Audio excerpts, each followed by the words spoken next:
Bitcoin is close to becoming worthless. Let's go.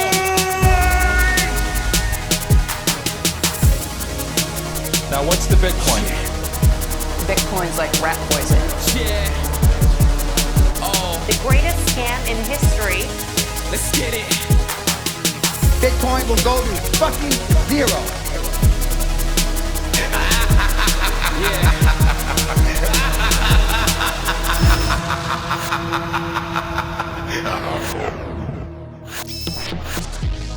Alright, you ungovernable misfits.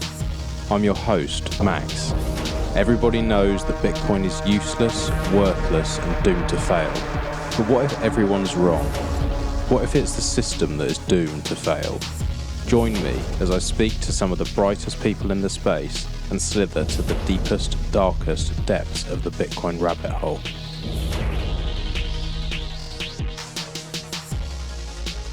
Welcome back to another Confab episode. This episode is with Max Tannahill. Great insights, great bloke, great name. I'll tell you what's not so great is the sound quality. I'm afraid for this episode I had to record in a car, outside, because my house was like a fucking war zone. So, got up early, made myself a coffee, sat in the car close enough to the Wi-Fi so that I could record, but it's a bit tinny, there's a bit of background noise. I've spent pretty much the whole weekend trying to clean up the audio like a fucking autist. So I've done my best, I hope you can bear with it. It's always good chatting to Max. If you haven't already checked out the previous episode I did with Max, probably a couple of years ago, I'd suggest you go back and have a listen.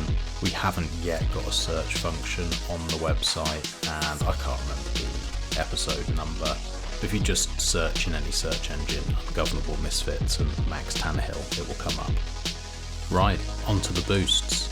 Thank you, Jordan, for putting these into a lovely, beautifully organised spreadsheet so that I don't fucking forget and mess everything up. I appreciate you. Late stage hodl.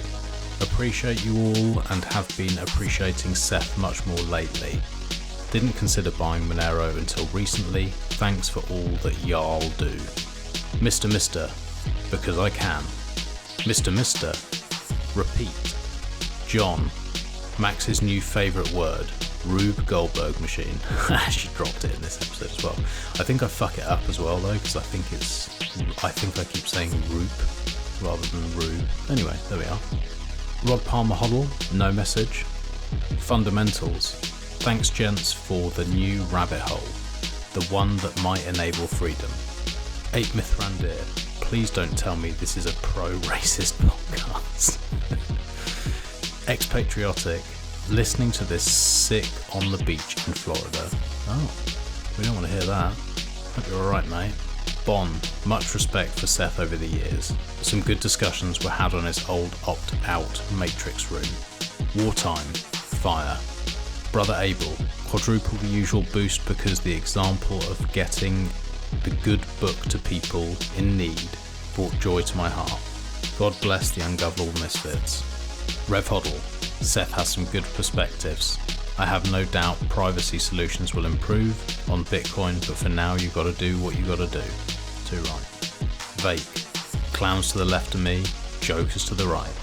Brother Abel, another excellent show. Keep up the great work. Pies, beers, strong arm, mushroom, rocket, 100. And for the boost outside of Fountain, Jordan has also put this in a nice spreadsheet for me. Anonymous with no note. Rot Elephant with no note. Rot Elephant again with no note. Barnabas Minor. Breeze, I'd second the reaching out to Urban for hired help. Barnabas Minor again. Breeze, I don't know how many shows these Ungovernable Misfits cunts have. I can't keep up. But I love Max, and Urban is a great asset to the community. Love you too, Barn. Thanks to Chad Farrow for streaming 50 sats a minute. That's boss. Thank you to everyone. All of these sats really help us keep this show going. I really do appreciate it. Thank you very much. And finally, before we start the show, I want to thank Foundation Devices for sponsoring this show. They sponsor this show because I hounded them, I chased them around, I annoyed them until they said, okay, we'll support you, because they have the best hardware in the Bitcoin world. It's beautifully designed, it's fully open source, they have an absolutely incredible team, and they do things properly. Anyone who listens to this show knows I managed to fuck almost everything up. I've never had a problem using the passport. I've never had a problem using the Envoy app. It's so seamless, it's so simple. If anyone has any questions at all, they can reach out to me and ask for help, or you can pay $99 to have Bitcoin Q&A hold your hand through the process. If you fancy a discount, and let's face it, who doesn't, use the code Ungovernable. It also helps us support the show, because it lets them know that I'm doing my job properly and shilling to all you good people.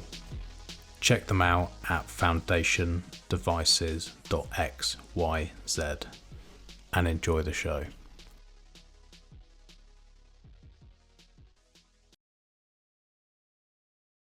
There he is. Hey, how are you? I am alright. How you doing? Yeah, not too bad. Let me just turn up your volume. Is mine coming through really low?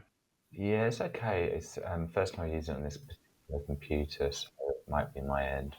Well, it actually is more likely to be my end, because I'm sat in a car outside to try and record this, and I've moved my whole recording setup just to make it so there's not so much noise in my house. Yeah, sure. I just realised this morning, I was like, no, this is going to be horrendous. There's so much noise. Actually, I've just moved it to the middle on my volume, and you're coming through fine now, so it might be just because this is like a work computer I'm using, so I think we're all right, actually. Okay, all right, fine. Well, I can always edit it afterwards, but yeah, I'm further away from the mic than usual. But anyway, good to talk to you again, mate. Indeed. Good to chat. Been a while. It feels like a good time to have your input on things. I said to you on the messages back and forth, always appreciate the way that you think about things and that you're not swayed by trying to be in some sort of clique or saying the popular thing. It's more nuanced and reasonable approaches to things rather than I'm Bitcoin, so everything that touches fiat is fucking stupid and you should delete all your accounts. And I feel like a lot of people kind of burn bridges to useful places and useful people and things just to try and sound cooler, and it's starting to annoy me a little bit. So I'm looking forward to having your input on things, and I guess just sort of starting with, I don't know how long it's been since we last spoke, maybe a couple of years or something like that. I mean, I have to say, my concept of time is quite warped at the moment. I'm looking at old messages that have been sent from a few years ago. Some of them like from kind of things that have popped up in Telegram chats to kind of old tweets, whatever. What's incredible is, for me anyway, is that things seem to be a long time ago when I look at some of these things online, and then I can't believe it when it's only like 2020 or only 2019. Yeah.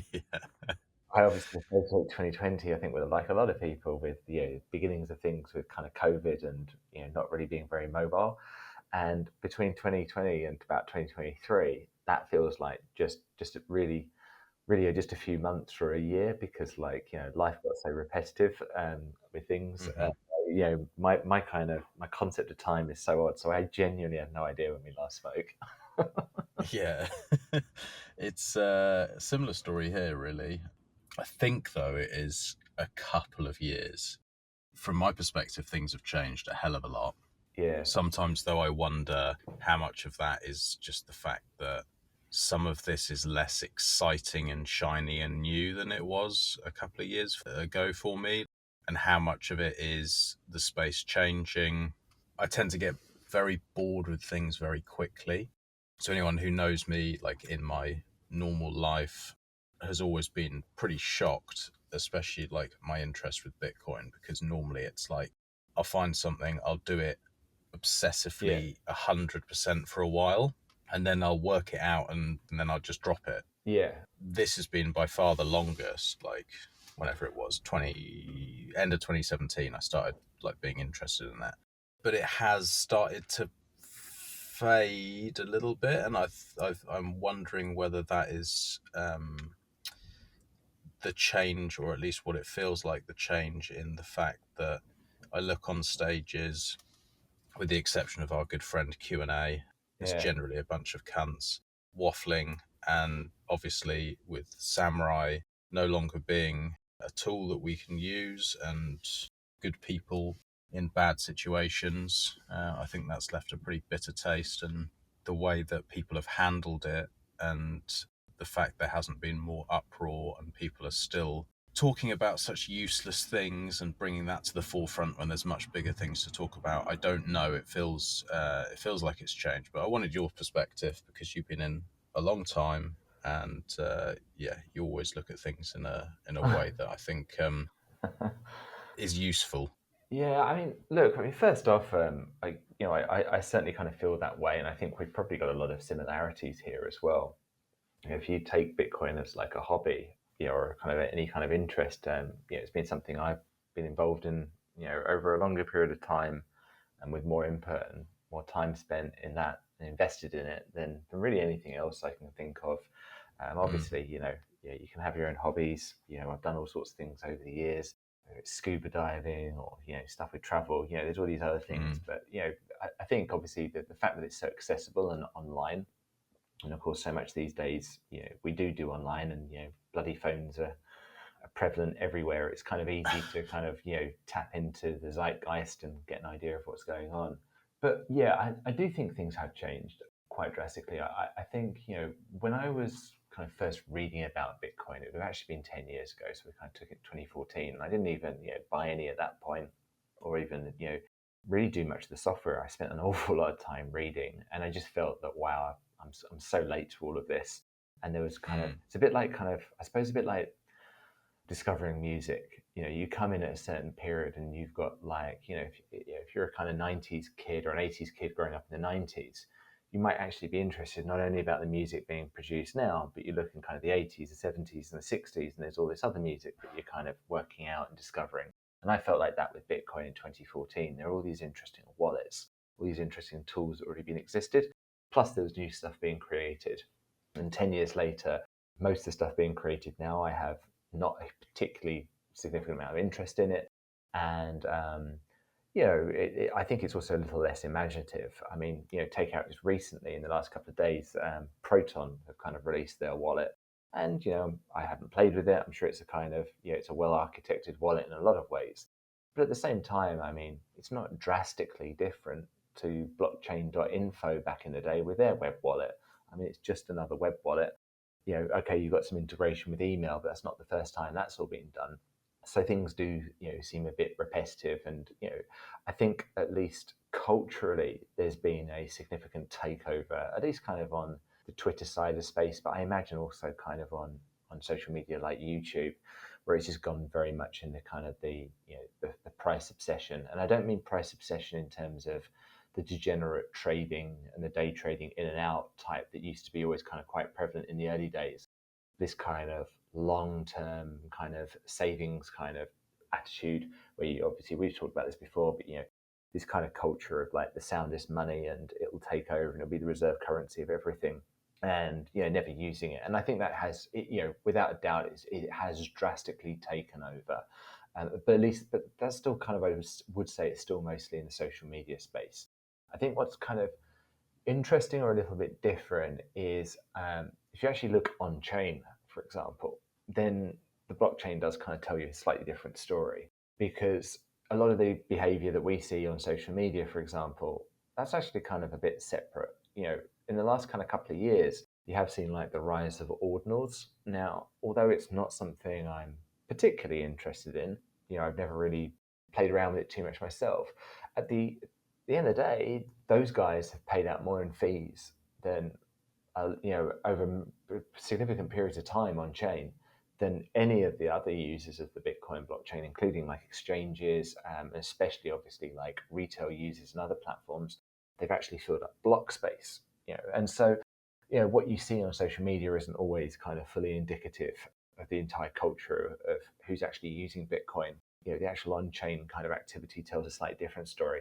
And although, ordinals doesn't jump out at me from an interest perspective for everything. Ultimately, I'm not that big on collectibles on chain. I see some appeal here and there, and obviously, I'm more kind of interested in how you could use it to, actually, buy and sell stuff. Shock horror. Yeah. At the same time, like there is some kind of, I think, some interesting experimentation there. The fact that people are launching, okay, it's tokens, it's not the most interesting of things, but people are launching tokens. There's actually kind of trading happening without kind of custody, without permission. There are some innovations kind of happening there.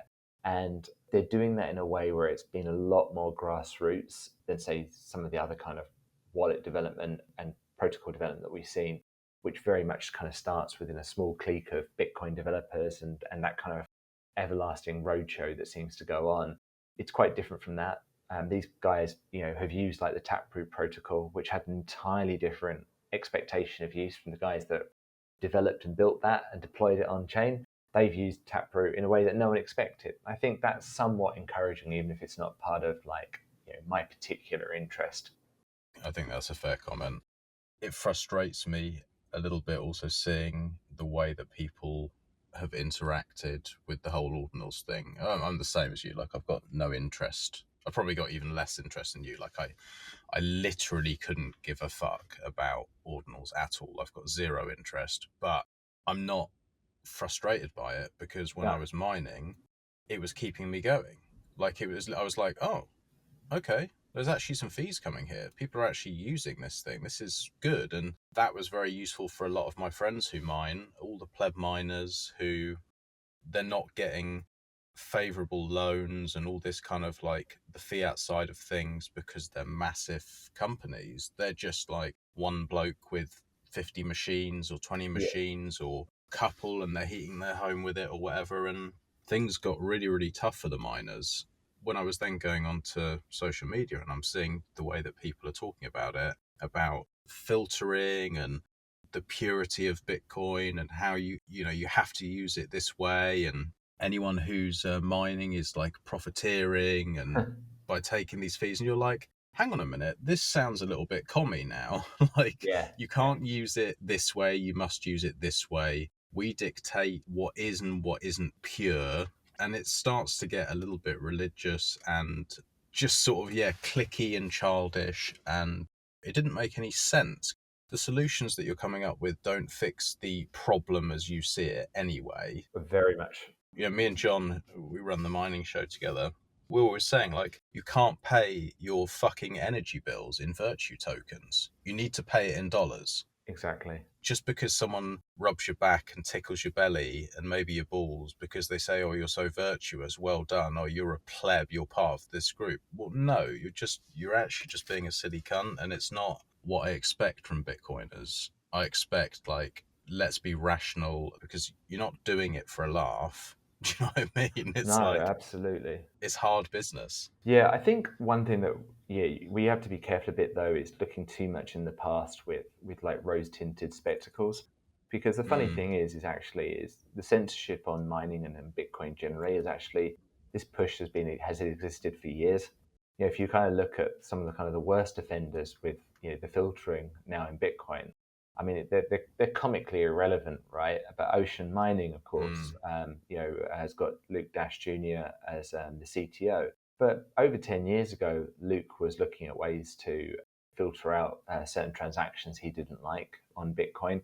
And, this guy will probably do this for the next 10 years in various ways. And, that's not to say that, we can sit there and not worry about it. It's obviously something that does need to be fought against cultural level to kind of make sure we get mind share and people understand what this protocol is about and how it must work, but also just it needs to be fought out with actual kind of money and dollars. So if you point hash towards a miner that is not operating Bitcoin, not mining Bitcoin blocks in the way that is actually going to provide you the censorship resistant payment platform, then turn your hash elsewhere. And of course we have to rely on the incentives working. And, when you look at Bitcoin, I mean, it's an incredibly robust system, but there are weaknesses and there are definite trends now where things are becoming more centralized. And these kind of threats, are definitely, like, I would say probably more acute now than they were a few years ago. In some ways, some of the decentralization has improved, and some of the ecosystem has become more robust. And without a doubt, even with some of the traditional finance adoption of Bitcoin, it's not entirely negative. There is some jurisdictional differences between even regulated institutions. Obviously, you can't rely on multiple regulated institutions entirely using Bitcoin, and you being able to keep the game theory going. But having kind of competing and a lot of money riding on the line is useful for the security model. But yeah, it's if you look at the state of mining, which is how centralized it is now, and the prospect for governments regulating large miners to only mine certain transactions, we're a lot closer to it now than we were, and a lot of this kind of ordinals filtering could be viewed as a test run before looking to filter transactions that are more critical to be done that someone might not want being settled on chain. That was the main issue that I have with it, is like it sets a precedent. Yeah. It opens the door for, once you start to decide all transactions are fine and final and anyone can do what they want, except dick butts on chain, because we don't like that. And now it's suddenly, well, I mean, you know how to filter those, so why don't we start filtering these transactions? Once you open the door for that, I guess it just kind of starts the conversation where I kind of feel like it's not even it should just be, oh, we were thinking about doing this. No, fuck off. Don't be a retard. That should be like straight away. It's crazy that it even does get entertained and spoken. And I think part of the problem, though, is one of the reasons that I think that you get particularly frustrated with that kind of lack of robustness in the culture surrounding so much of the discussion. And we're seeing this a lot now. I just think it's the fact that there have been multiple people and businesses that have just chased adoption no matter what. And of course, what you've now got is a whole set of people in the Bitcoin space that are using Bitcoin, and with actually no idea of what it's actually designed to solve as a problem. And therefore, their expectations are entirely different. They don't have that they haven't gone through that process where some of the earlier folk kind of gone through this kind of introduction to Bitcoin, where they've gone into an online chat room, whether it was an IRC or it was Reddit or Bitcoin Talk or even Twitter in the early days, or Telegram now, where people didn't just kind of come out and immediately expect customer support from an open source wallet run by one guy, or they would just lurk in rooms and kind of read the room and understand what the culture was before kind of starting to offer an opinion. But of course, when you get enough people come in one go, the old guys get drowned out, and that culture gets watered down. What I would say though is I do think some of this will go in cycles. So I think that where you see these weaknesses now, silly solutions being adopted, people championing narratives, for example, that to me and you don't make any fucking sense. I think what will be the case though is that some of these things will play out over time. For example, from a privacy perspective, just the sheer hassle of using Bitcoin on chain, and now especially with kind of the loss of certain tools, it's going to become like more apparent, right? The failures of using Bitcoin for the purposes that it's designed for are going to become more apparent, and people are going to collectively understand that. But at the same time, I think people are also going to understand that it's actually not necessarily that great for compliant use either, because as we all know, blockchain is not a particularly efficient database. And so if you start using it just for kind of a compliant method of saving because it's sound money, you're going to find a whole generation, right, of Bitcoiners that have probably come in a certain year and hit the adoption curve there. They will KYC themselves to get into a platform. They will compliantly buy their Bitcoin. They will sit there and wait for an increase in purchasing power.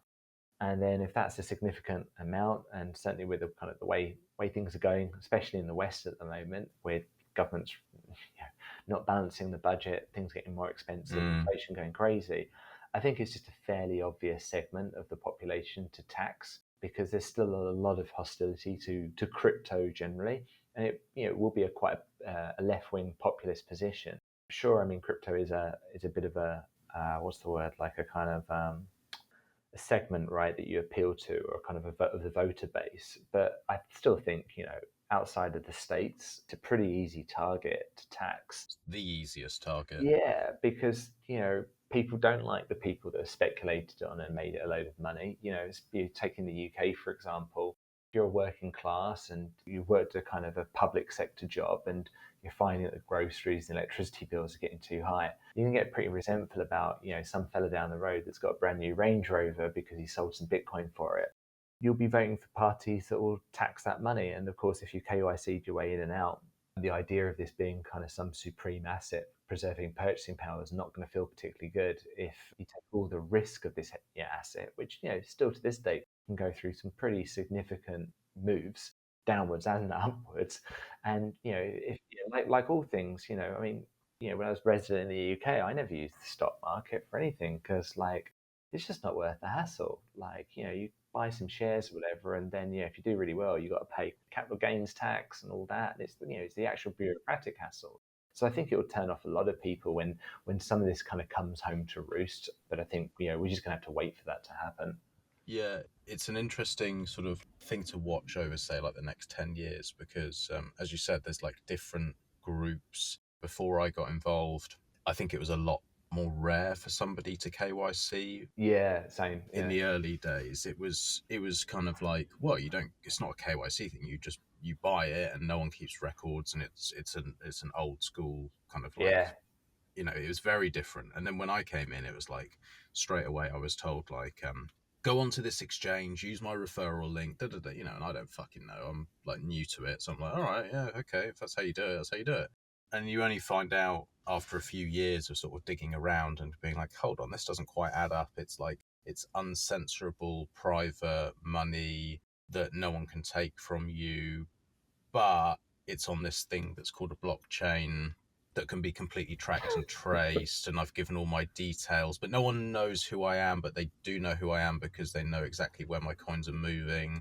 Hold on, that doesn't fucking add up. And then you're like, oh, well, there's these tools. You've got Samurai, you've got Whirlpool, you've got da-da-da-da. You can do these things. It still comes back to this problem, which is like, and I've said this to loads of people who I know, like good friends in the space who maybe are less on the like privacy side than I am. They're more just like, and I don't have a problem with number go up, by the way. Like a lot of people shit on people who want to preserve their wealth or invest in it. I don't really agree with that. But those people who have KYC'd, even though some of them might have gone through Whirlpool and done some trickery, the problem is, as you said, as Europe gets worse, and it will do, and the UK gets worse, and it will do, as normal people do start to say, well, what the fuck is going on? Like, I literally can't live. Yeah. The governments are not going to say, oh yeah, hands up.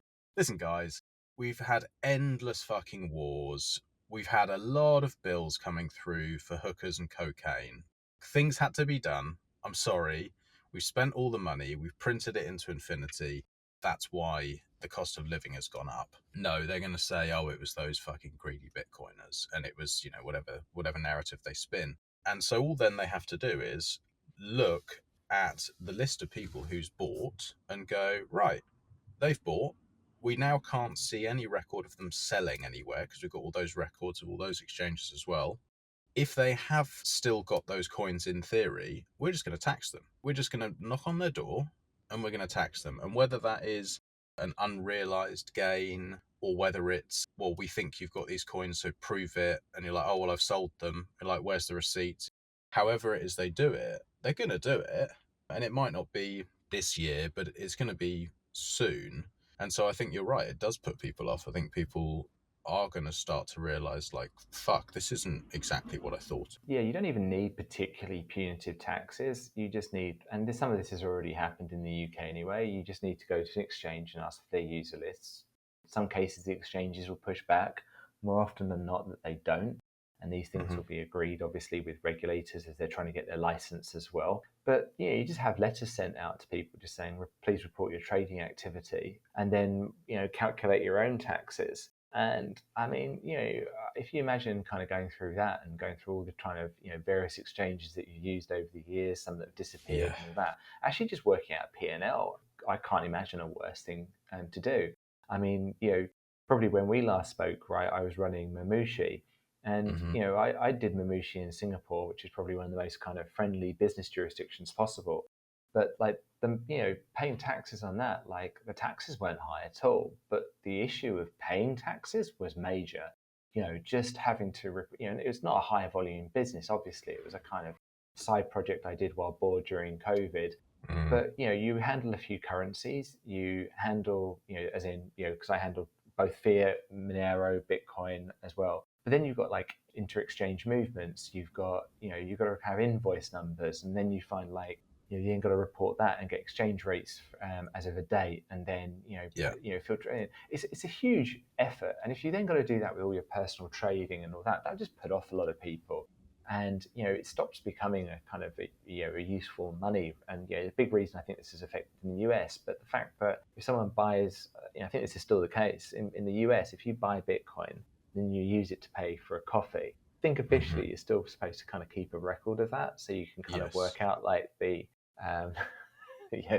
because effectively that's a trade. I mean, that in itself has already been a highly effective deterrent. One, to just ordinary use, and secondly to deterrent for using it in a way that is below the radar. Because if you're having to report every transaction, if anyone's going to want to kind of use it as it's intended, which is as cash, then what if you have just paid someone in the equivalent of cash? Now you've got like a hole in your books, and where did that transaction go? And so it encourages that kind of record keeping surveillance structure to exist by just having those requirements along.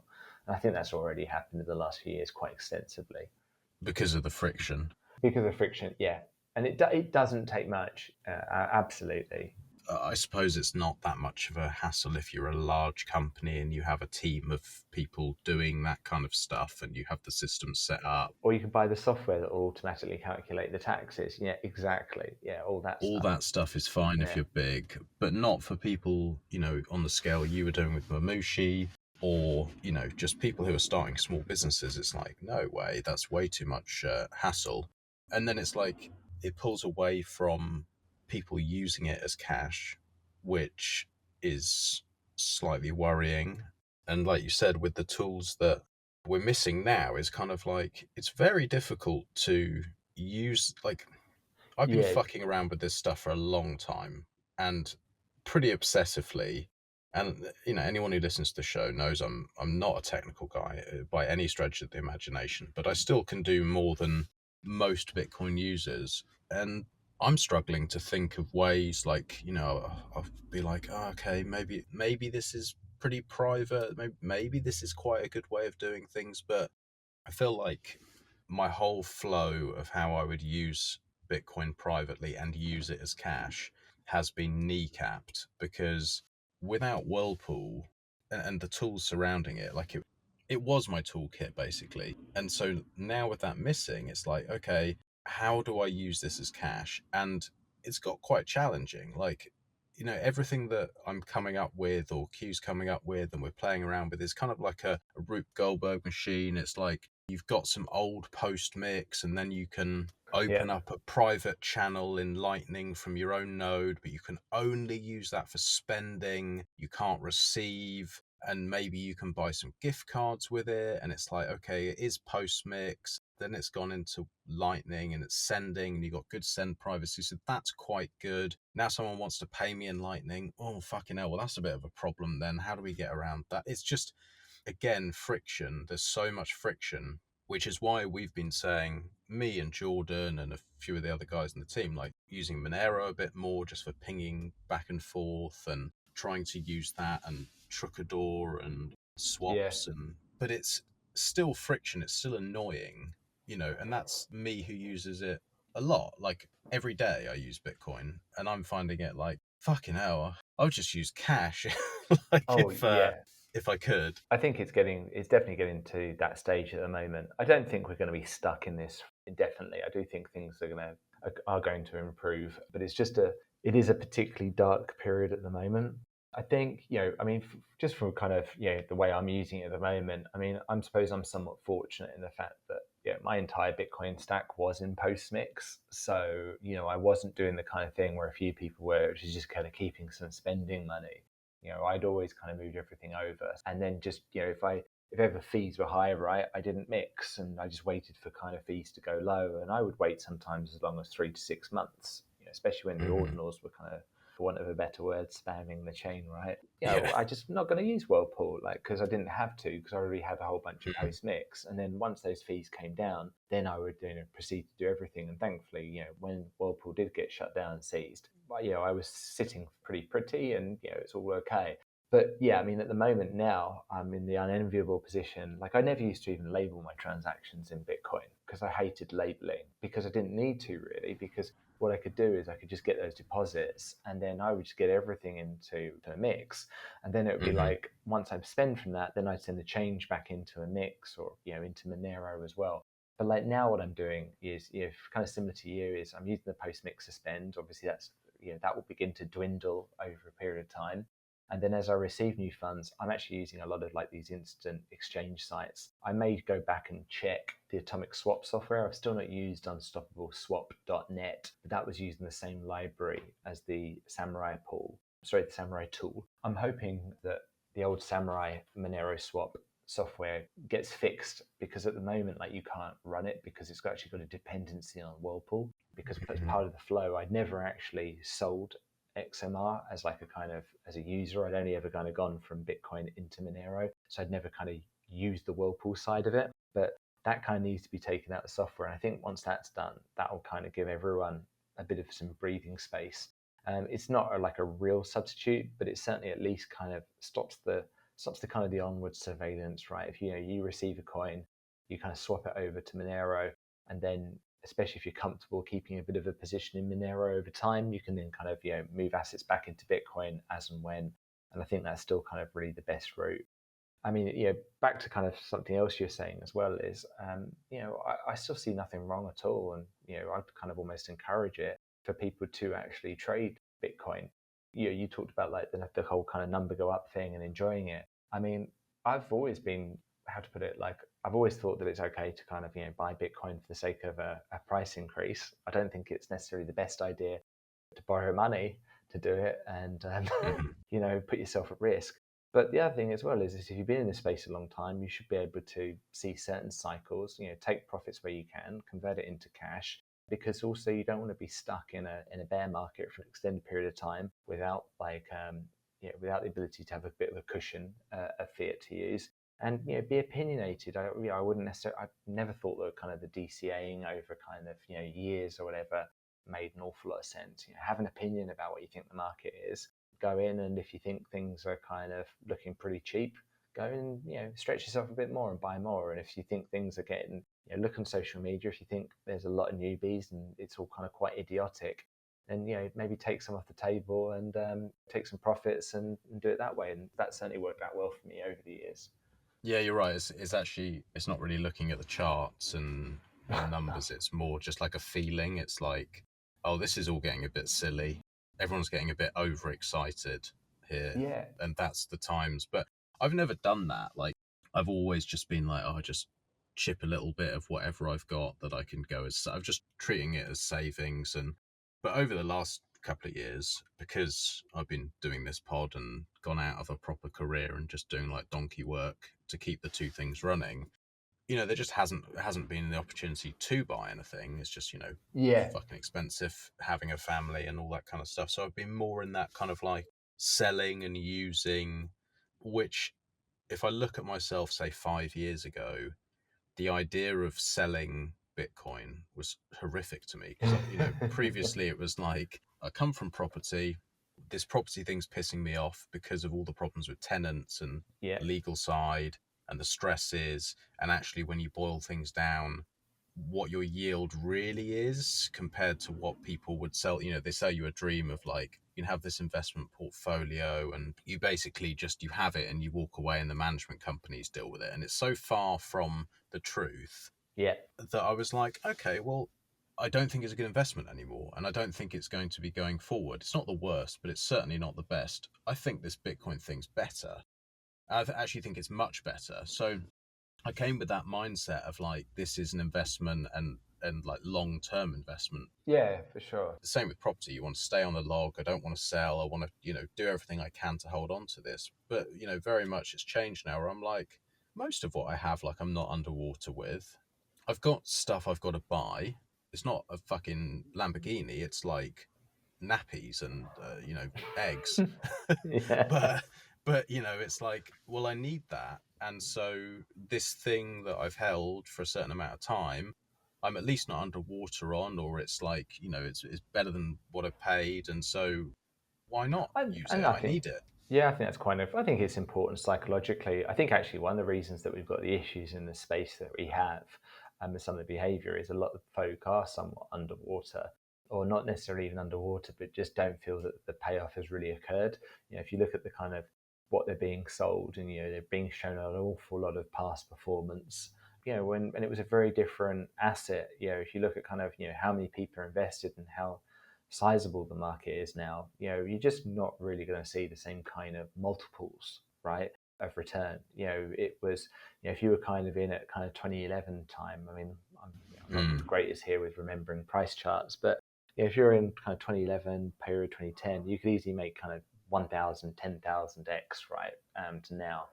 Whereas if you're kind of in like around the 2015, 2016, and this is obviously excluding kind of screwing up and losing, but you quite easily make 100x based, in that time. And so these are obviously great numbers and they're fantastic. But if you look at anyone that's come in since say 2017, we're now looking at what, like, if you got in at 3K, you could do pretty well. But at the same time, in 2017, things were at a high of like 19K. And so we're only like 3 times that now, 5 years, sorry, 2024 from 2017, compared to the highs of 2017, we're only 3 times that 7 years later.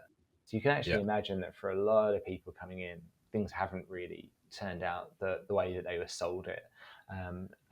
I think that's part of the reason that you see this kind of frustration, this desperation for it, because people, this generation have gone through like a huge amount of inflation.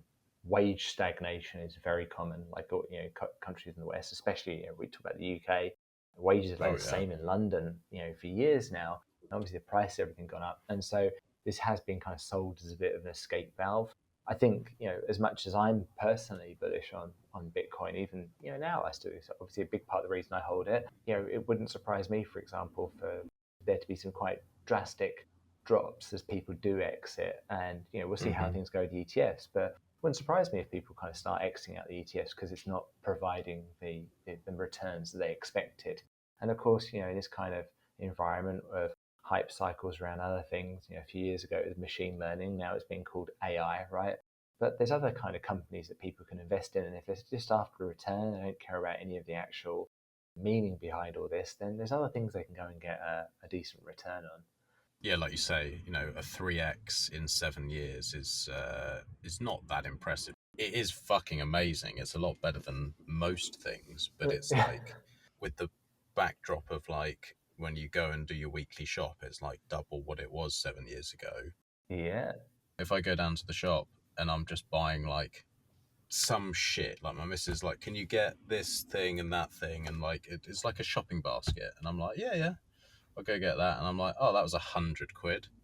And so I know in my head like that would have been like 45, 50 quid. So when you're talking about a 3x, well, it's not even really a 3x in purchasing power.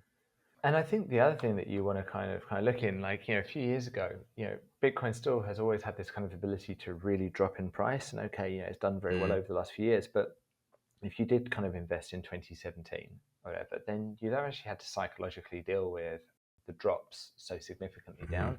And I think, I forget the term for it, but there's effectively is it the Sharpe ratio?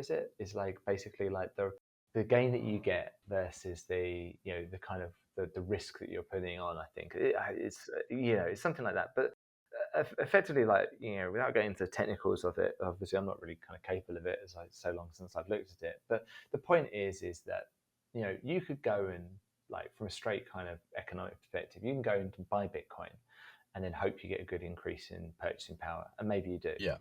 But if during that period over those few years you've been like significantly in the red and dealing with that, then that's actually not a particularly compelling investment, because we all know that the unexpected can happen. You could lose a job, you could have a huge accident, you might need to pay out something.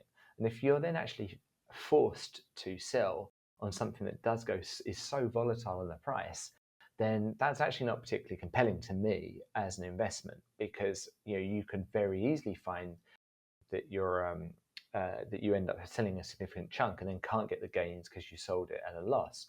Whereas if you've, for example, got an asset that actually over a several year period is also getting you something like a 3x return, but doesn't have quite the kind of the highs and the lows, and then that's actually a more compelling thing for me. Because, and again, it will obviously depend on your own risk tolerance, the age you are, the obligations, if you've got family or whatever. But I think this is also kind of part of the kind of culture that we see in Bitcoin.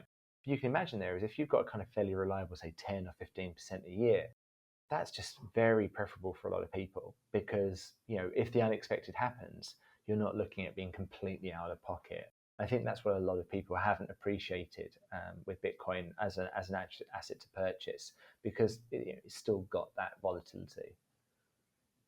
Yeah, it does. And I'm one of those idiots that piled in 2017 right at the tippy top because I got all overexcited. And it was extremely fucking... I mean, it's all right now because it's like, okay, whatever I've managed to hold on to, it's still better than when I bought it. But it's like, it's not that dramatic an increase. And the stress over the 7 years is like, it's been pretty significant. When you sat there and I'm like, all excitable, I'm like, oh, it's at 20k now, and my mate told me, it goes up like this, it'll do like 10x in the next couple of months, so I'm going to be fucking swimming in it, it's going to be lovely. And then it's like, oh, actually it's just 2 years of fucking pain, and then like a little pump up to almost where we were, and then just pain again. It's not what I signed up for. I've only stayed just because I'm like, oh, I've met some cool people, and like I get what this thing is supposed to be about, or what it's about to me anyway. And yeah, the fact that you can use this even if someone tells you not to, and there's all these incredible things about it. The story that this show's trying to paint to people is, okay, here's the cool stuff that you can do with it. And now, without having Whirlpool, the message is much less clear, because the message was either, if you have cheap energy and you're not too technically inept, go and mine, keep those coins and shut the fuck up, or go and buy in cash or sell your goods or services for Bitcoin and then be quiet, put it through Whirlpool and use it as you need to, use it as cash. It's very different now for me trying to have a clear message of like, what do I think this thing can be used for, and how. I think how to put it, like, I think it's obviously fairly obvious that things are a lot tougher now, but at the same time, Samurai itself is kind of, as a kind of way of using Bitcoin, etc.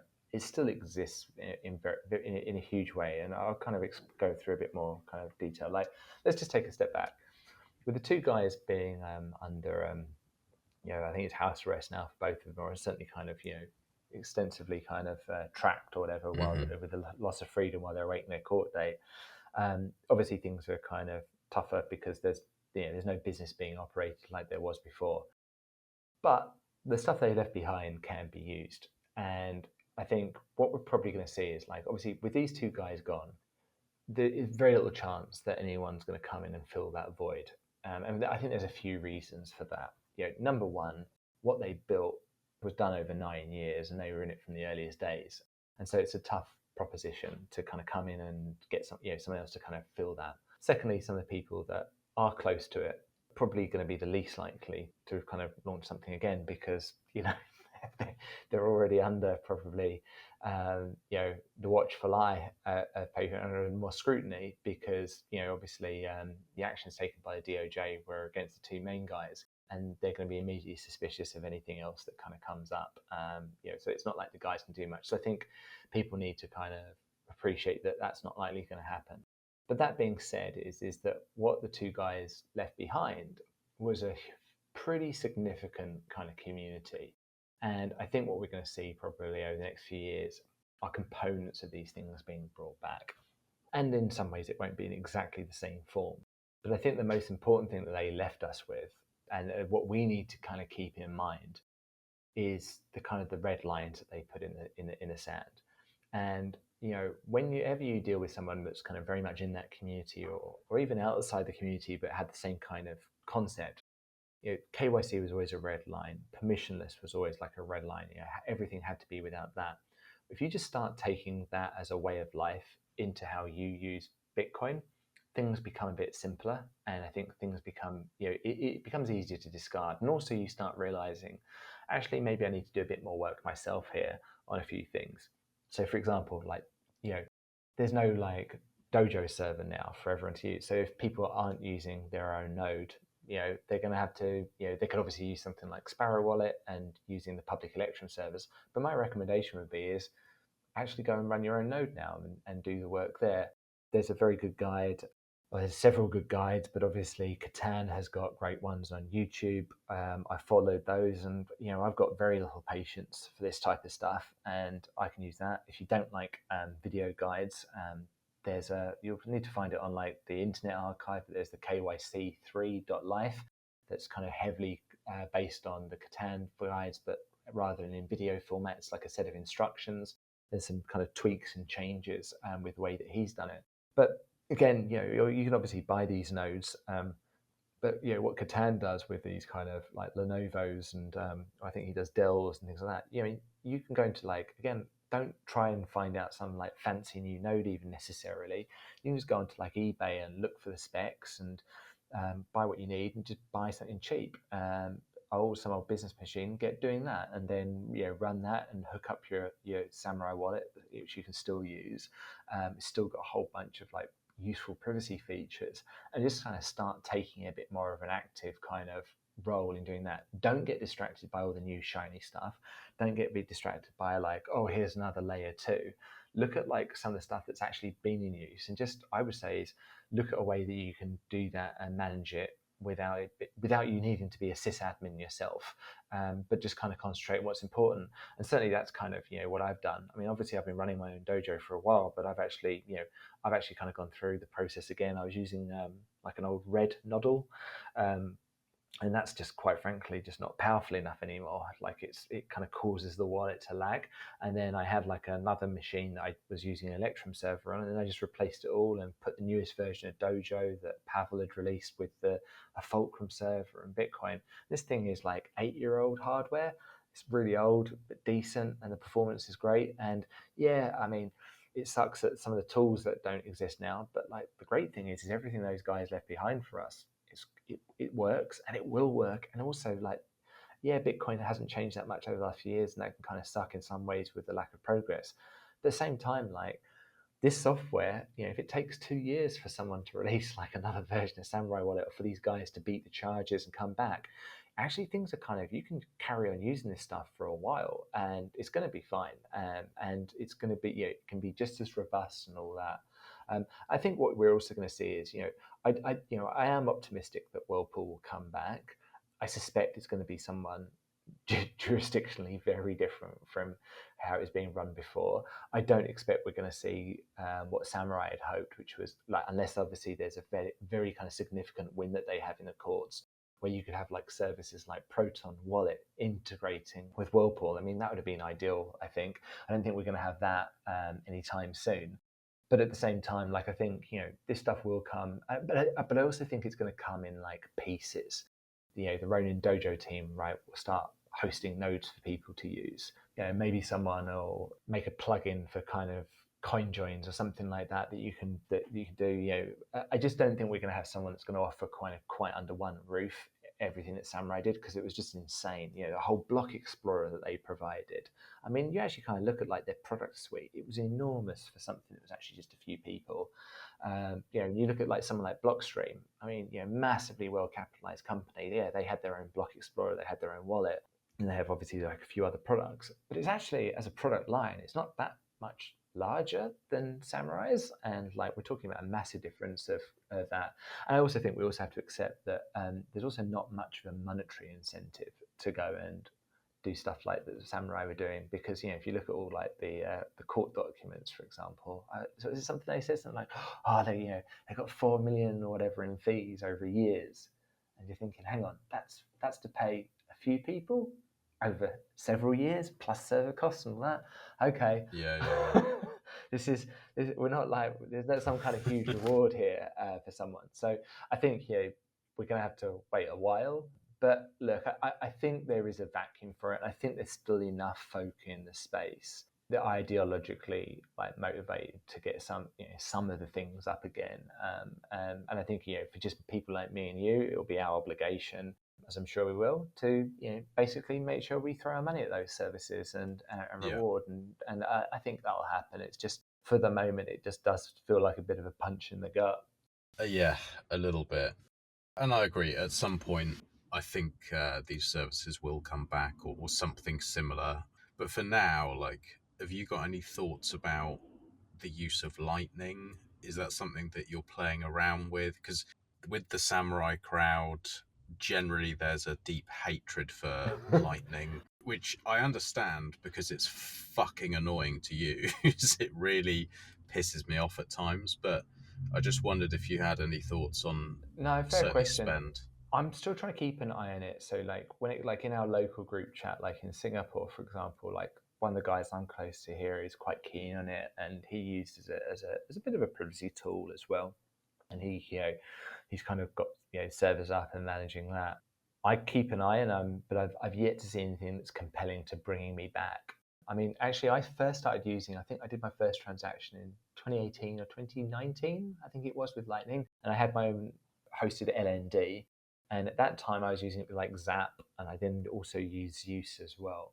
And the reason I'm not at the moment is actually kind of, for what it's worth, I used to argue a bit with Samurai themselves on it because I kind of thought it was doable and usable.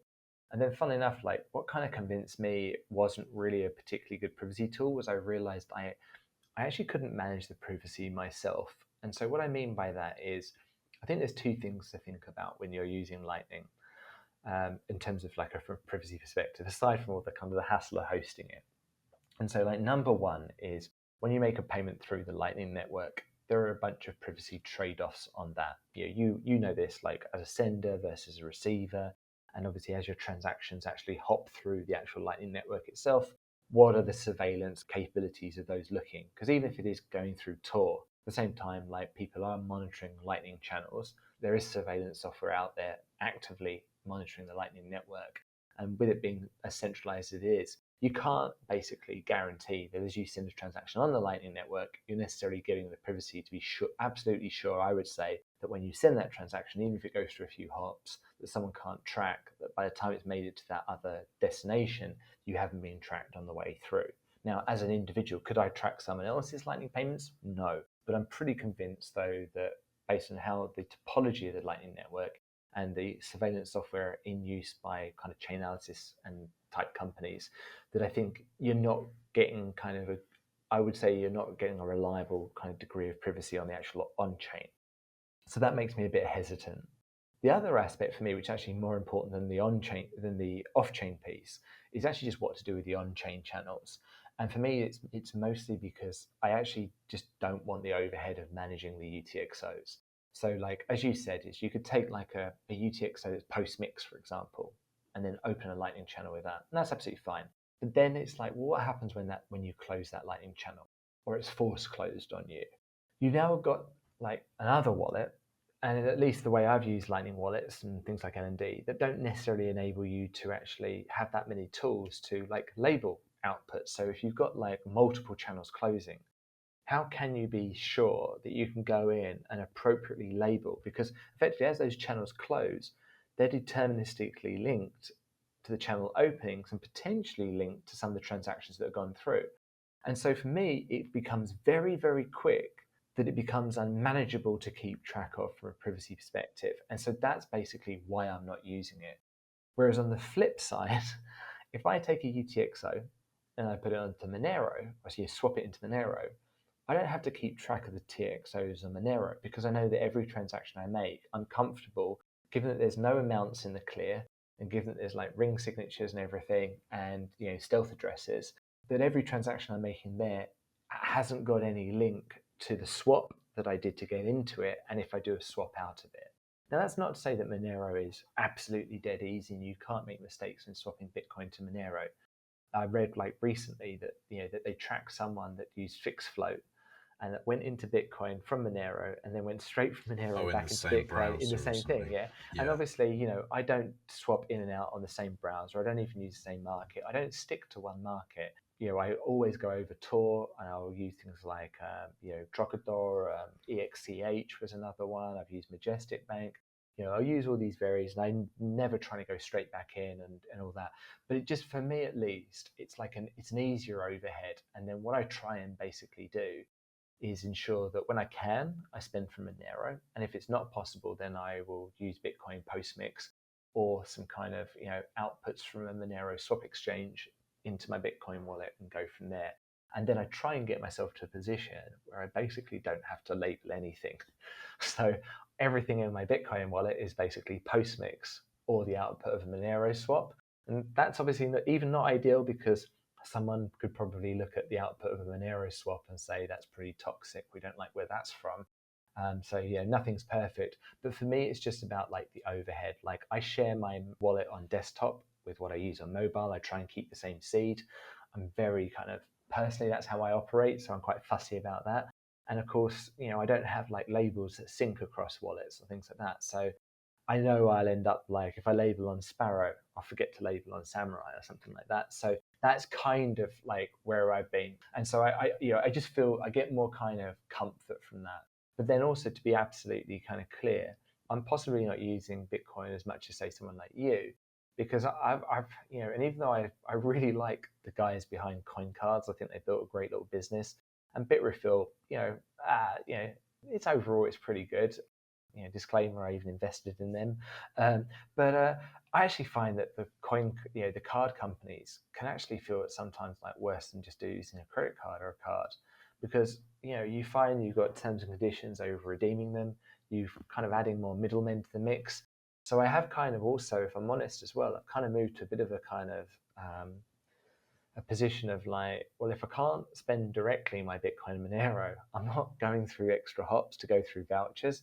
I just rather use a bloody card or cash where possible. And that's lazy on my part, partly, but it's also because for me, it's like, I want to spend Bitcoin peer-to-peer, not going through a payment processor or having like a voucher that can be invalidated. But yeah, there's privacy advantages. But at the same time, like for me, it's not just about privacy, it's about transacting without having too many dependent parties. It's one of the reasons that credit cards are so miserable to use online. You've got to put your address, your name, and then you get a fraud check or something like that. So that's kind of how I'm using it all at the moment. It makes sense. That trade-off of like, when you use Monero, there are certain privacy guarantees where you don't have to worry. I find myself still using Bitcoin way more than Monero. Like, I probably use Monero like not even 1% of the time. Interesting. It's a tool that I've got and I use very occasionally, and I think it's very useful for certain things. But I think it's probably because a lot of the time, the people that I'm interacting with and having to pay for Ungovernable Misfits stuff or whatever, they want on-chain or Lightning. So my kind of flow, you were talking about with the Lightning stuff, being concerned about, okay, well, how do I label things if there's forced closes or whatever? Mine's pretty like a basic setup, and someone listening might find flaws in this and tell me. And if you do, then tell me, please.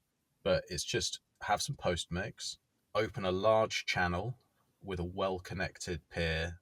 Yeah. Once that is opened, only use that to send. So you've already got your post mix, so you're pretty good there.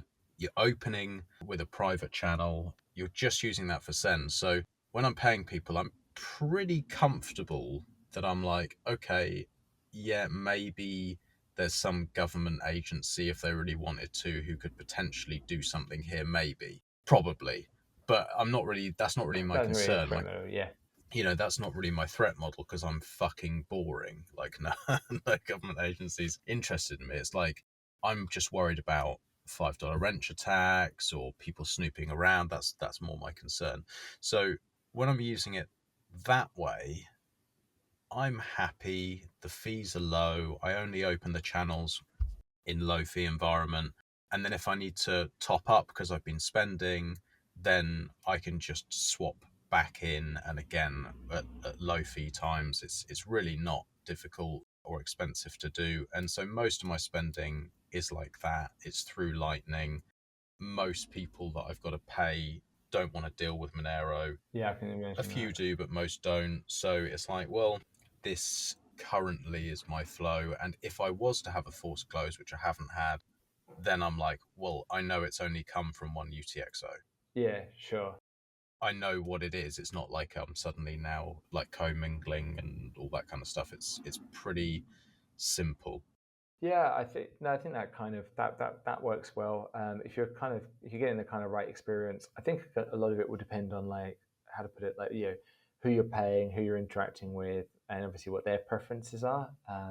I mean, like I did actually have to do Lightning about a month ago or whatever, and again, like my experience is a bit different because I'm also not keeping channels in Lightning, right? So this guy, he only wanted to accept Lightning, so I paid him some translation services, and it was a pain for me because he's like, I think he gave me like, and again, this is my experience a bit. People give me like these, like, is it Get Albi or some link or whatever, and then I can only put like $150 through at a time, and it was like, oh geez. So then I'd do like 3 payments, and then go through the swap service and do that, and like it got through in the end, but it's like, again, it depends, I suppose, like what kind of transaction size you're doing. But invariably, I've also found that over a certain amount, then you find that the Lightning stuff kind of gets a bit more of a pain to do. But yeah, again, it's going to depend on like what wallets you're using and what you're comfortable with, and who you're actually interacting with and what their preferences are. But I mean, I certainly agree with you though. There's not, even if you can find services that accept Monero, you're not necessarily going to find people that want to be paid in it. I think that's fairly common. Final point on this whole Lightning and gift card sort of thing, just to tie it off. When you said, you're not using them so much, I totally fucking get that. And I use credit cards where I can and when I need to and stuff. I'm not such a perfect privacy guy. I do my best without like causing myself too much extra stress in life. But one thing I have found quite nice with the gift cards, being that I'm now pretty much always in a position where I'm either flat or selling, I don't obviously like to give my details, even with like BISC or anything like that. I don't want to be going on there and giving my personal details, my bank details, to someone on the other end who I don't know who they are. It's probably where I would sit if I wanted to gather information on people. I'd do a few transactions. I'd take the information and go, okay, all right, we'll keep an eye on you. And I'm not saying that that's a high percentage of the trades. I'm sure most people are just normal people, but it's something I think about. So if I'm thinking, okay, I actually need to buy some fucking nappies or whatever, I'm not going to be going on to BISC to sell. I'm not going to be going to a random and going and doing a cash trade, because actually it's a pain in the ass. I have to get in a car, go and drive somewhere. There's risk involved with it potentially. Generally, the people that I'm friends with seem to all be as poor as me, and I'm like, hey, do you want to buy some Bitcoin? They're like, no, mate, I'm fucking haven't got any money. I'm like, oh, okay, right. What am I going to do here? Oh, I know what I'll do. I'll buy a gift card. So that's, for me, a useful way where I get to buy the stuff that I need to buy without the extra friction. I buy on Lightning. I go on to whichever site I'm using in the Tor browser. I don't have an account that's linked to me. Everything is done with burner emails. Everything is done post-mix and only spending from Lightning. And I only go into the store to buy physically with the gift card. So even they don't have my details of where it's being shipped to. Again, if a government agency wants to find out, oh, who's this cunt who's buying nappies, they could, but it's boring. Yeah, I completely get that. I think, for me, like the cash trading, I'm a bit fortunate in Singapore. Is like it's not a hassle to do the cash trading. Really? I've got like obviously my own personal network, but again, it's a small country, right? So it's not really hard to find places to meet. And also, if I go into the office, for example, it's in the central business district. It's easy to meet someone there. It's incredibly safe to do so. And again, you don't have to do like massive trades. I mean, I've had like just friends hit me up and say, oh, I'm going to, going on holiday for the next few weeks. Would you be okay to buy a couple of grand's worth or something like that? But there is even a fairly healthy market where people are doing several $100,000 worth. I think that's also the case in Dubai as well. And of course, you've got a fairly kind of high degree of safety there. So again, it would depend, I think, on your own circumstances. Where I've also found, funnily enough, although I wouldn't say I like using it, but in a similar thing is, I think with the gift cards, the other thing that's kind of nice is like, let's say if you're fairly flat, you also got to effectively hedge the price of Bitcoin, right? So if you can take the amount that you got at that kind of the end of the month, let's say you got some incoming or whatever, if you can then buy like your Waitrose voucher or your Sainsbury's voucher, whatever it is, and Yeah. and to convert that, you now know you've got like, I can get 100 pounds worth of groceries or something like that, and that's quite useful. Exactly. I think Yeah. similarly for me, like one of the things I've done is I'm noticing on some servers, like if I want to buy like have a server rented or something, some of them I've even noticed don't take Bitcoin or Monero, but they'll take Tether, which is an interesting one. So they've actually got okay. and so I've actually found myself using even that a bit more. And similar to kind of the way that you'd use a voucher, I actually quite like it if I can sign up anonymously for a server, like log in online on a Tor browser, have like a little VPS server, and I don't mind if they only take Tether, because then I can use like a Trocador app, right, to just go from Monero or some Postmix Bitcoin into the required amount of Tether. They get something, the merchant, that they don't have to worry about the volatility on, because obviously it's pegged to USD. And Yeah. also it's kind of easy because if you're buying like, say, a server for kind of 12 months, for example, then that might be Yeah. like, say, a round number of a couple of $100 or whatever.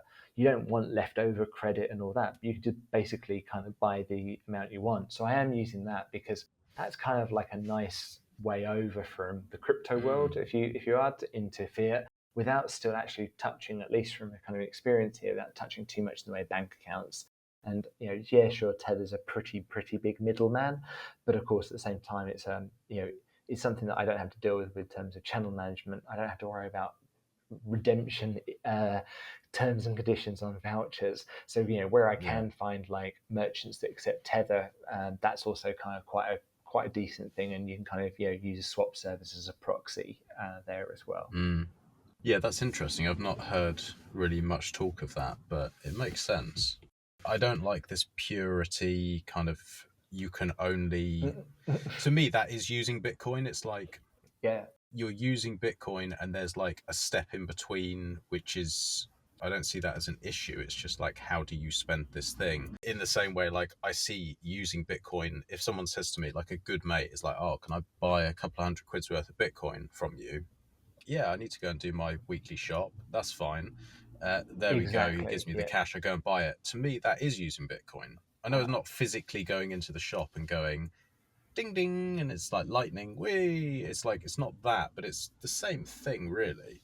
Absolutely, and I think the other thing that's kind of important as well is that you also do get a kind of privacy from if you're looking at kind of, for example, like like let's say you buy, like, just kind of it's an easy thing to talk about, right, buying a server online, because it's something that you can do very kind of easily with Bitcoin.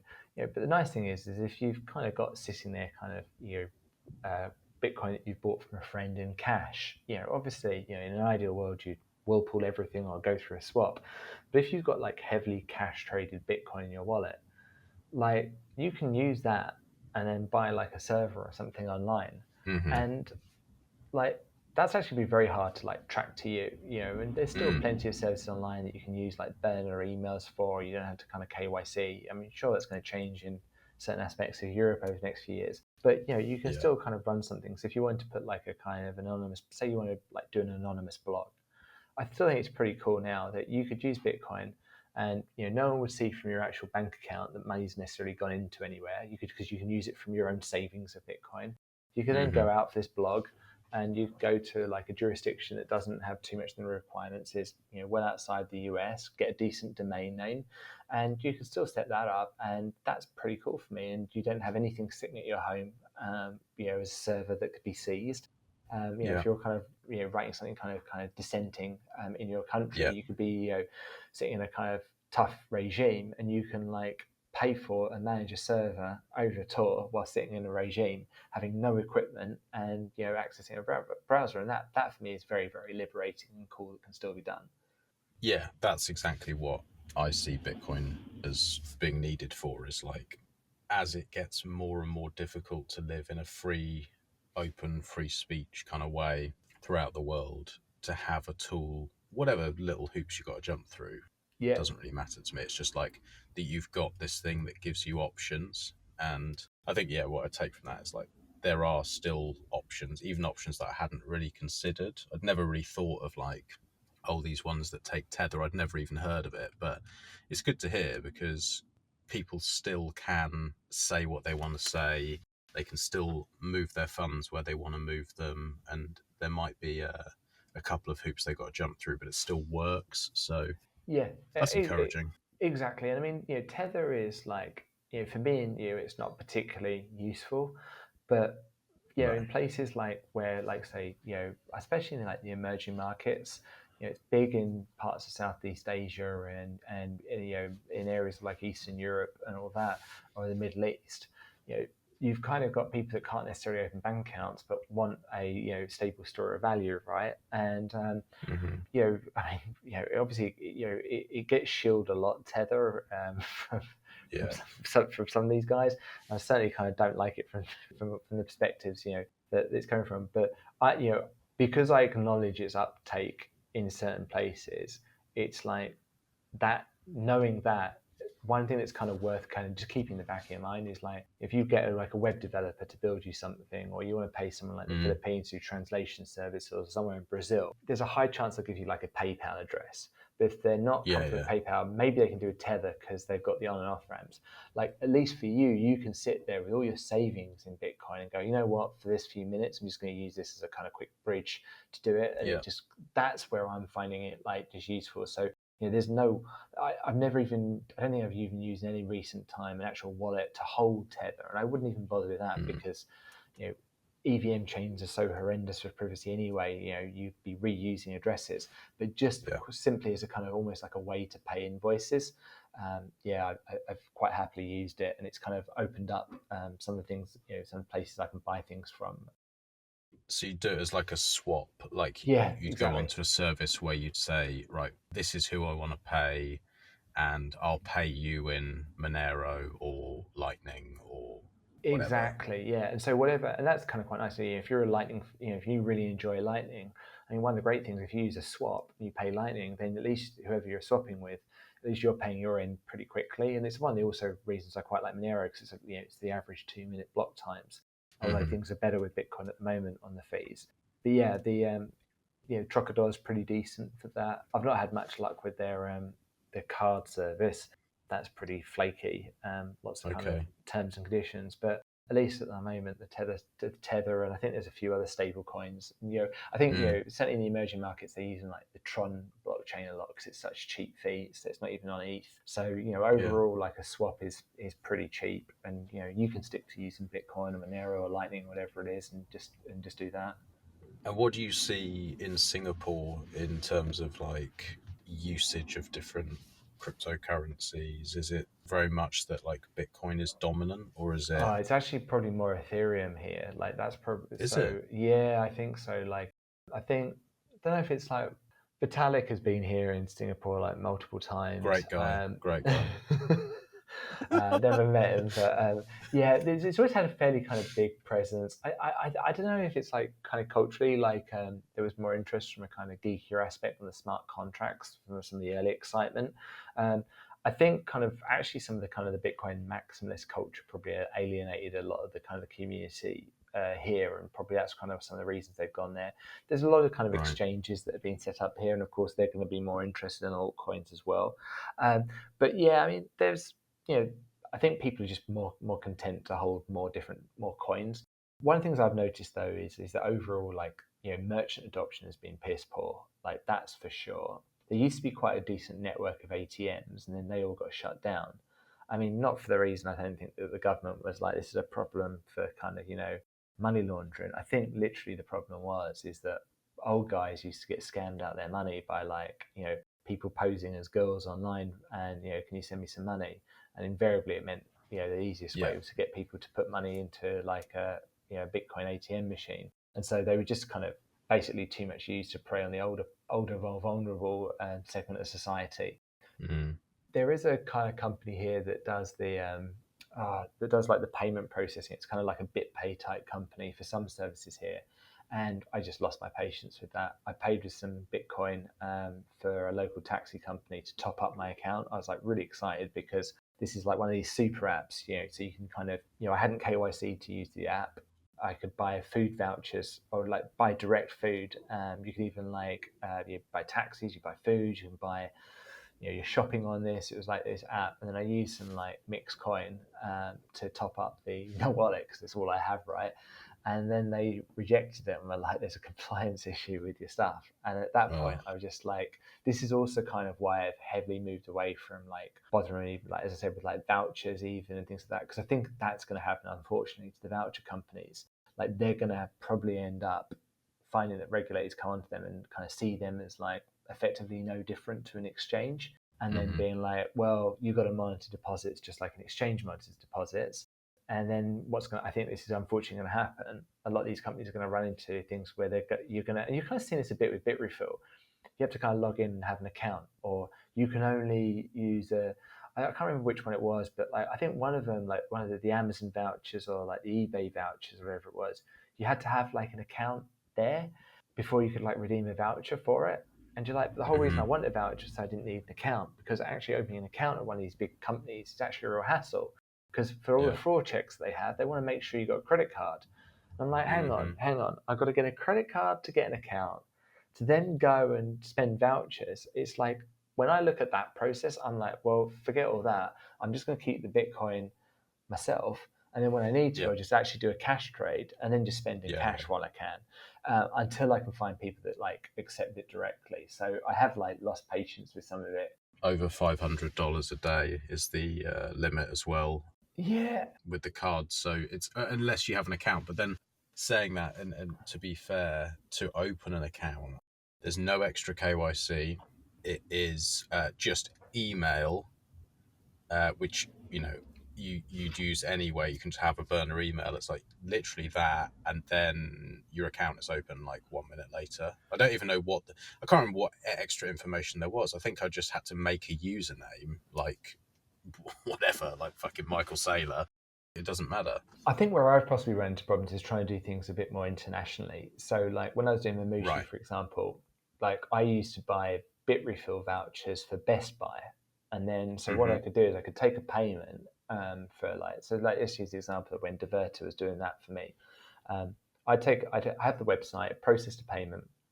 Obviously I keep a stock of pixels as well, but like by and large, you do a mark to market. So as you receive a payment for a phone, you then basically buy the underlying phone as well. So I then go and buy a voucher and then give like Diverter a code so he could redeem the voucher. And then eventually like they stopped doing that for whatever reason. And so that wasn't possible. And then I tried to go through another route and then found that like I couldn't redeem the eBay voucher because it was only possible to like do it for like, I can't remember which way around it was, but like basically if you had like a US voucher, you couldn't use it on the .co.uk account that I was registered with or something like that. I had another issue recently with someone that was trying to buy from Spain, that they've got some vouchers, but they're only US vouchers and they couldn't use it on like the local accounts, there. And so there are a few more terms and conditions. Like if you've got like already existing accounts, you're all local and everything, it's okay. But invariably with some of these things, you're trying to kind of like, you're trying to buy stuff internationally, get stuff posted through, very quickly I was finding like things started like falling apart. It's becoming like more hassle. And the joke is, it's not because I don't think they're, you're getting spied upon so much. I think, unfortunately, a lot of the practices that you use, VPNs or Tor browser, certain email accounts that you use, they have a profile that's very similar to someone that's like doing spamming or bots, attacks, whatever. So you kind of run into that. So I've got like a 20-year-old eBay address, right? Like I can use that to buy all from eBays all over. I've got a 20-year-old Amazon account. I can go onto any site and ever, and there's never a problem. I never hit fraud checks because it's like such an old account. They know it's legit. But it's that kind of problem, especially when you're trying to get started and registering new accounts. That I think it gets arduous. How many times do you have to tick the boxes of where the bicycle or the bus is? That's my life. It's fire like hydrants. I'm like, fucking hell. Do you have to add this little bit because it's slightly overhanging? The bus is actually... I still don't know what the answer is. I don't know what the answer is. I always add them in, but then sometimes I get in this like never-ending loop where it's like, 20 in a row. Yep, I'm like, been what the fuck is going on here? Like, I know where the bus is. Like, I actually am a human. Why can't I pass this fucking thing? But that is, like you say, using Tor browser, using VPNs, all this stuff, which like is best practice. Just it is very annoying. Yeah, I think that, like, the way I see it is there's going to be a kind of cat and mouse game, though, is that there's going to be a never-ending thing. Like, eventually, you know, these voucher companies are going to get targeted, and I think it's probably already started a bit. And then we're going to go through a phase of finding it more difficult. But then, like, there is a chance, though, that if those, you know, if voucher companies kind of decide that, okay, we're not operating in this jurisdiction for whatever reason, and there's businesses that were getting a whole bunch of income previously from vouchers, and that those vouchers were predominantly purchased with crypto, then at that stage they might say, well, you know what, let's now actually host our own like BTC pay server or something like that. So, you know, even if these things aren't ideal at the moment, like, they do get the circular economy working. And, you know, because there is a kind of an issue of a coincidence of wants, you know, trying to kind of get this, you know, not every company wants everyone to spend their Bitcoin at all-time highs, you know, sell servers or whatever, right? So, you know, you do need to kind of, you know, tap the liquidity a bit. I think, you know, there's going to be a bit of a cat and mouse game, but overall there should hopefully be a kind of, you know, you're going to find like a niche in certain areas where these companies will directly start, you know, providing it. But, you know, from my perspective is if you can get a company that is going to, you know, obviously accept Bitcoin and Monero directly, just use those as much as possible, because, you know, keep them in business, keep them going, and you'll also give yourself a lot less hassle, you know, and your time is worth money. Absolutely. Talking about time, mate, I think I've taken enough of yours. I appreciate you coming on again. It's been really good covering stuff that I don't feel people necessarily get into the depths with so often, but I hope that people find it useful. It's been good to chat to you again. And actually, I think this might be my new office, this car. It's the sound. It's been really nice. Yeah. It's been really nice. There's been no disruptions. I've had my little coffee cup next to me. It's relatively comfy in here. It's been quite You're nice. like the Lincoln Lawyer of podcast hosts. It's so low quality, the setup. I've just got the microphone like resting against the steering wheel with a hoodie underneath it so that it's in the right spot. Laptop on the floor, but it works. Excellent. Well, mate, look, thanks for your time as well. Always good to chat, and yeah, keep in touch. Yeah, I definitely will. All right, mate. Thanks again. We'll speak soon. Speak soon. Thanks for listening. I hope you enjoyed listening as much as I enjoyed recording. I apologise again for the sound quality. I probably won't do that again. Probably won't record in the car, although I really liked the experience. Any techie audio people who want to give me some advice so that I could do it and it sound good, your advice is welcome. And for anyone listening who's been boosting and supporting the show, I just want to say thank you. It really does mean a lot. We'll catch you on the next one.